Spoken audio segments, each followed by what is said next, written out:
Japan begins test operations ahead of its planned release of Fukushima wastewater as local fishermen express opposition to the plan. Rising tensions between South Korea and China, with both summoning each other's ambassador over recent controversy sparked by the Chinese ambassador's remarks over Seoul's China policy. South Korea finishes in 4th place at the FIFA U-20 World Cup as captain Lee Seung-won wins the bronze ball.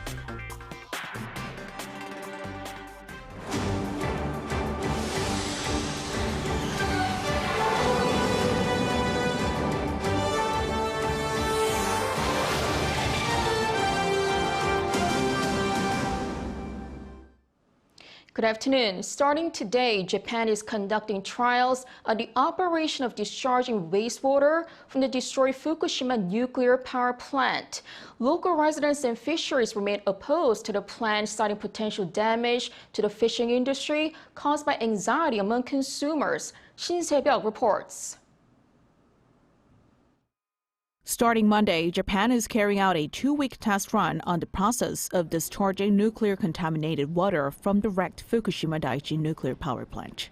This is according to Japan's local media Fukushima TV on Sunday, citing the plant's operator, the Tokyo Electric Power Company. During the test run, it will ensure the safety of the discharging process. Although there won't be any actual release, the start of the trial operations means a release could become imminent.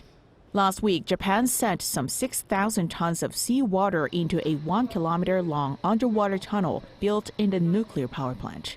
This approach aims to mix the water, which has been decontaminated of all radioactive substances except tritium that's inseparable from water, with seawater and release it. Japan plans to have its water release system ready by the end of this month. A final report from the International Atomic Energy Agency on its inspection is expected in late June.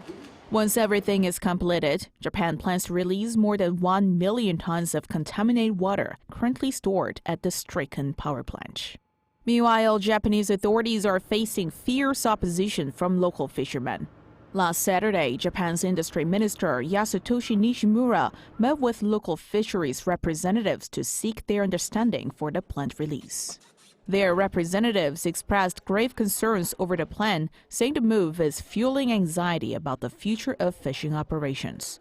To that, Nishimura said the government is to provide increased support to expand the consumption of fisheries products and that it will continue working to develop the nation's fisheries industries.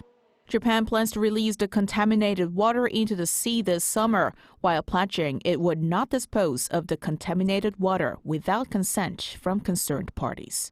Shin Se-byuk, Arirang News. South Korea and China have been seeing rising tensions in the past few days. Both countries have summoned each other's ambassador after a recent controversy sparked by the Chinese ambassador's remarks over Seoul's policy on China. Our foreign affairs correspondent Bae Eun-ji has the latest. China has expressed strong dissatisfaction towards South Korea following last week's meeting between the Chinese ambassador to South Korea, Shin Hai-min, and South Korea's opposition party leader, Lee Jae-myung.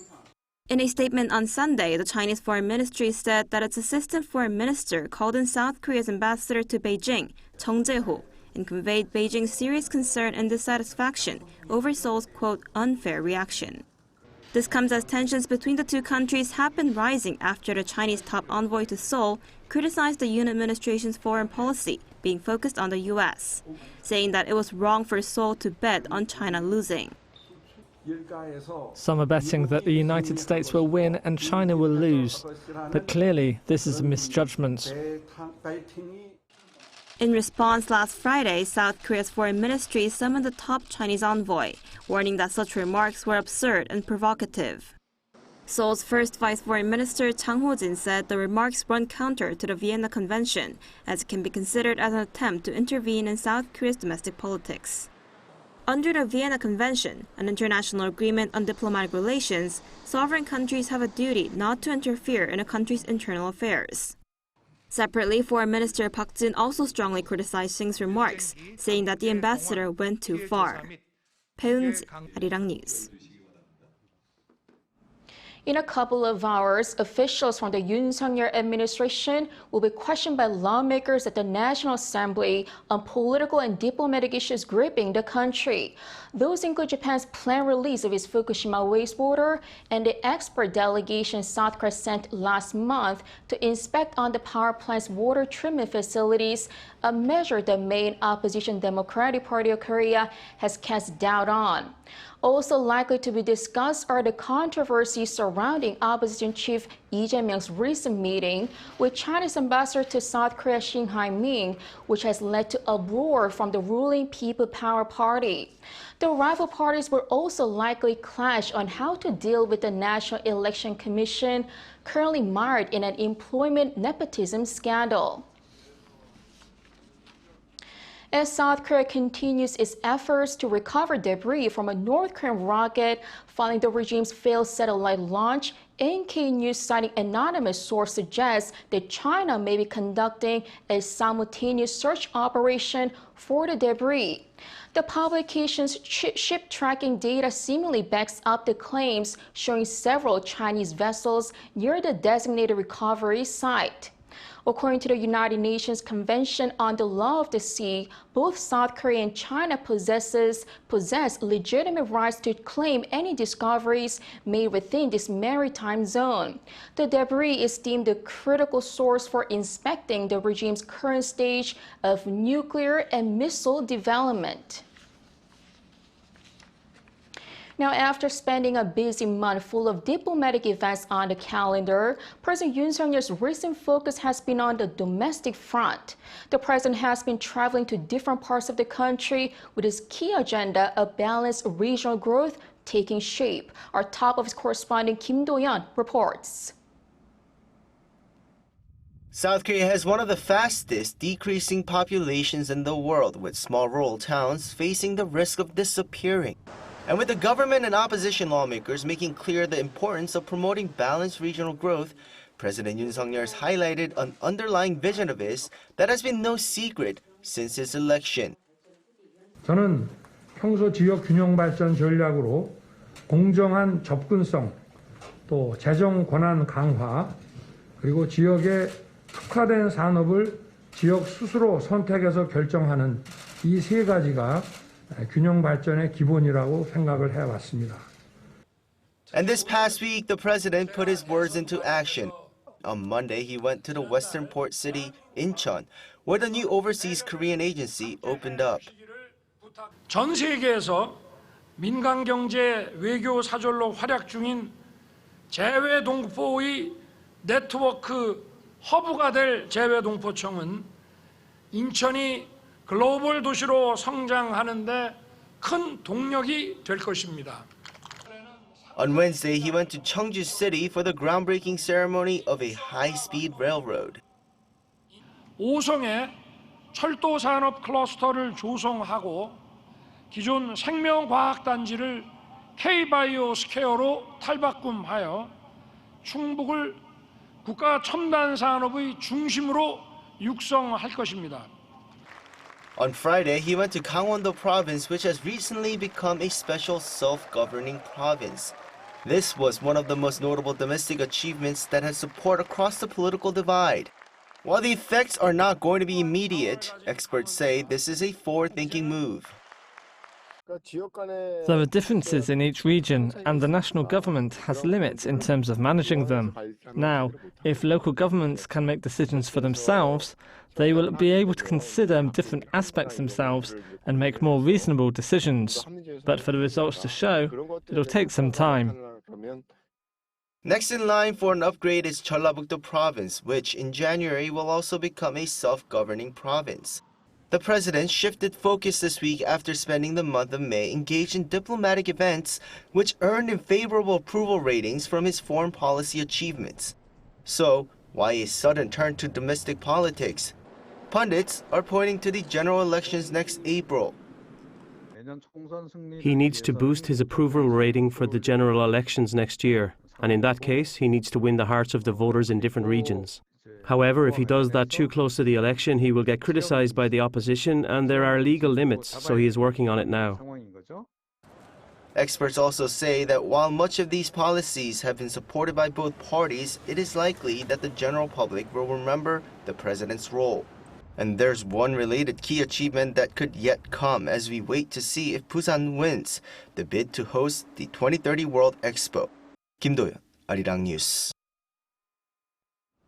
South Korea's exports increased in the first 10 days of June compared to the same period last year. According to the Korea Customs Service on Monday, the value of outbound shipments rose 1.2% on year, amounting some $15.3 billion from June 1st to June 10th.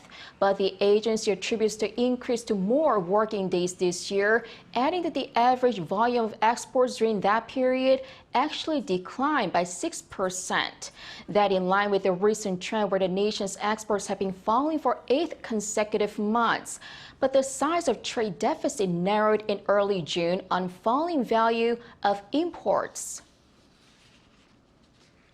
Now, over in Ukraine, Kyiv has recaptured some areas in the country's south and east in its first victory since its counteroffensive began. Russia claims those attacks have been repelled successfully. Our Lee Seung-won has the latest. Ukraine says it has taken control of 3 frontline villages in the western Donetsk region, marking its first major victories since its counteroffensives began a week ago. Footage on social media showed Ukrainian troops celebrating the villages they were able to take back. According to a Ukrainian military blogger, during a span of a week, Ukraine was able to take back around 95 square kilometers of territory. However, Ukrainian forces still have a long way to go before they reach Russia's main fortified defensive lines, including the southwestern part of Zaporozhye. Despite the claims of major victories in the 3 villages, Russia has yet to confirm the losses, instead announcing it had successfully repelled a number of Ukrainian assaults. Russia's defense ministry said Sunday that Russian forces had shot down a Ukrainian Su-25 fighter jet in the Kherson region, while adding that it had also repelled 3 attacks from Ukrainian forces in the Zaporozhye region. The ministry added that Ukraine attempted to attack one of its Navy ships in the Black Sea using 6 drones, but ultimately failed. Russia's state-run TASS news agency also reported that Russian forces destroyed Ukrainian howitzers and multiple rocket launchers. The news outlet also reported on a number of other successful military operations conducted by Russian forces against Ukraine to repel the counteroffensives. While it's still too early to say which side has the upper edge, according to the British Ministry of Defence's Defense Intelligence Department, Ukraine has carried out important operations in several key areas in the southeastern regions. Lee Seung-won, Arirang News.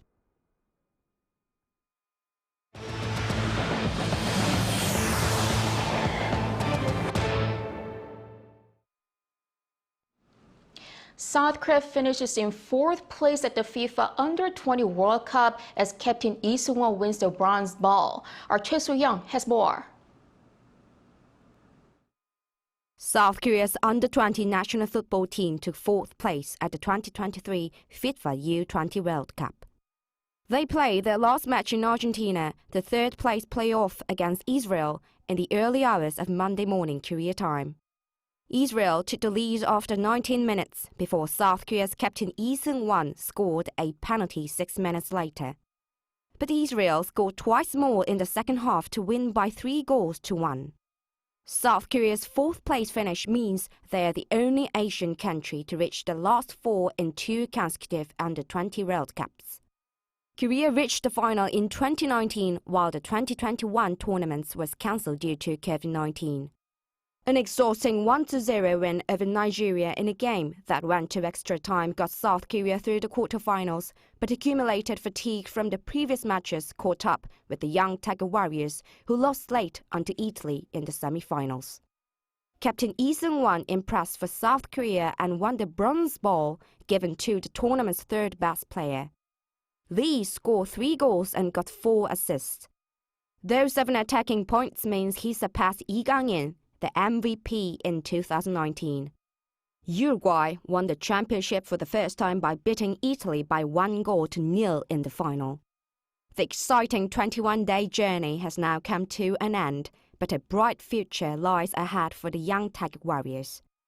They will return home on Wednesday. 최수형, Arirang News.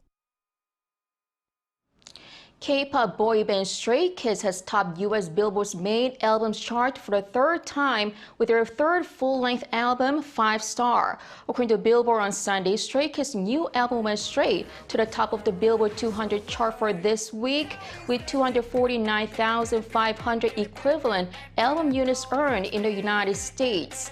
This makes them the only Korean act other than BTS to claim the top spot on the Billboard 200 chart more than 2 times. They previously reached #1 in March last year with the EP Ordinary and in October with the EP Maxident. Tomorrow, June 13th, marks 10 years since K-pop superstars BTS debuted. What was the past decade like in the making of the BTS sensation? Our Song Yu-jin looks back. Everybody, 단체. 둘, 셋, 팍! 다! 안녕하세요. 방탄소년단입니다. 각자 인사 좀 드려요. This appearance on Arirang TV was just 3 months after their debut, but fast forward almost a decade. And BTS has blossomed into a 5-time Grammy nominee, Times Entertainer of the Year, music chart toppers, and the most followed music group on Instagram. But BTS's success didn't happen overnight. When the boys released their debut track, No More Dream, in 2013, they weren't signed with one of the big 3 record companies in Korea, known for producing hit K-pop groups since the 90s. Their rebellious bad boy looks and aggressive hip-hop music presented a stark contrast to the clean-cut, romance-singing boy groups K-pop fans were accustomed to. It was actually social media that first rose the boys to stardom. And even before their debut, they were talking with their fans. They always showed insight into who they are. They always had their, nowadays we see Jungkook going on a live stream with 10 million people, and back then they were doing it for just a few people on YouTube. But it's always been that way. And This not only expanded BTS's reach, but also fostered a deep connection with their fans, the ARMY. But success wouldn't have lasted long without good music. Unlike most K-pop songs written by renowned composers, BTS members actively contributed as songwriters and producers. But you become a voice of a generation because you really put yourself out there, or you put music out there that is very both personal and relatable. That's what makes a great pop song or a great, popular hit. So every person can listen to it and feel, oh, I feel that way. And the song Love Myself really empowered me. I had a difficult time at work back then, and the song gave me a lot of comfort. Equally important is the fact that all 7 members have remained together until now. Unlike many K-pop groups that pursue unique projects, BTS has always worked together other than releasing solo work. This unity and strength are what define BTS. Their songs and dances are really cool, and it's just great to see the strong bond between the members. All this paved the way for other K-pop acts to shine on the global stage. BTS has brought K-pop into the mainstream. K-pop used to be a niche music loved by enthusiasts, but it's now become a universal genre enjoyed worldwide like Latin or British pop. No one could have predicted the immense scale of BTS's success 10 years ago. Although they're currently taking time off as a group, who knows what extraordinary accomplishments they'll achieve in the next 10 years. 송유진, Arirang News.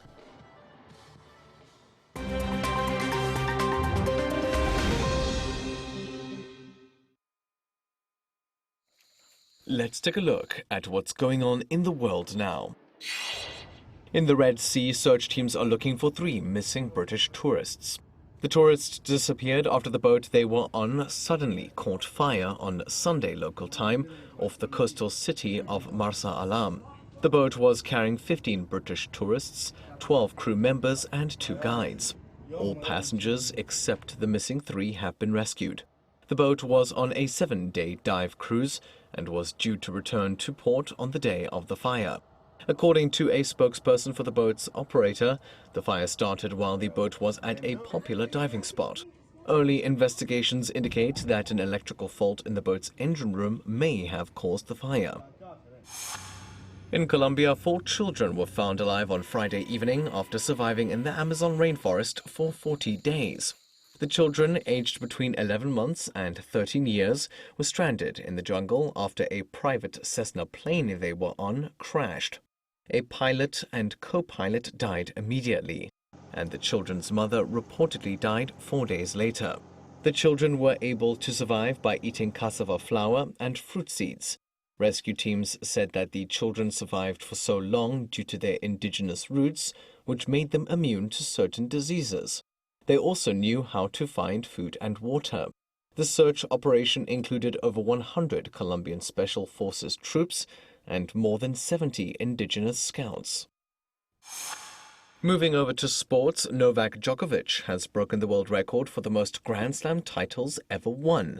The achievement comes after the 36-year-old Serbian won his third French Open final on Sunday in Paris. Djokovic beat Norwegian Casper Ruud in straight sets. The men's world number one previously shared the title of most Grand Slams won with Rafael Nadal. Meanwhile, in the women's event, Iga Swiatek also claimed her third French Open win on Saturday for her fourth Grand Slam win. The world number one seeded Polish player beat unseeded Czech Karolina Muchova in a third set comeback after winning her first set and losing her second. And finally, Ferrari claimed victory over the weekend at the 100th anniversary of the Le Mans 24 Hours race. It was a triumphant return to the endurance race for Ferrari, who hadn't competed at Le Mans since 1973. But the win at the Circuit de la Sarthe didn't come easy, as Ferrari had to battle against a competitive Toyota, which was aiming to clinch its sixth straight Le Mans title. Ferrari also had to overcome bad weather and a series of technical issues. But their 499P Le Mans hypercar, driven separately by 3 drivers in shifts, crossed the finish line with a lead of 1 minute 21 seconds, ahead of second-place Toyota. Matthew Ashley, Arirang News.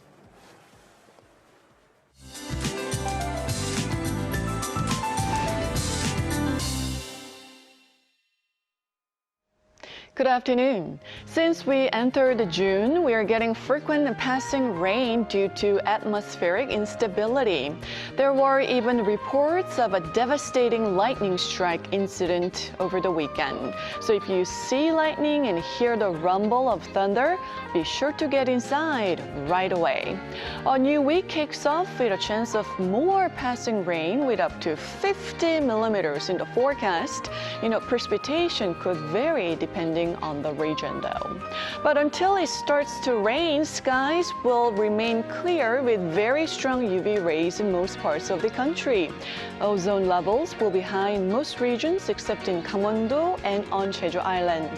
Afternoon highs are similar to slightly lower than Sunday, hovering in the upper 20s, but Gwangju looks to be a little bit hotter. Air quality will be decent nationwide today. More chances of rain in the forecast early this week, while the temperatures heat up as the week goes on under sunnier skies nationwide. That's Korea for you, and here's a look at the international weather conditions.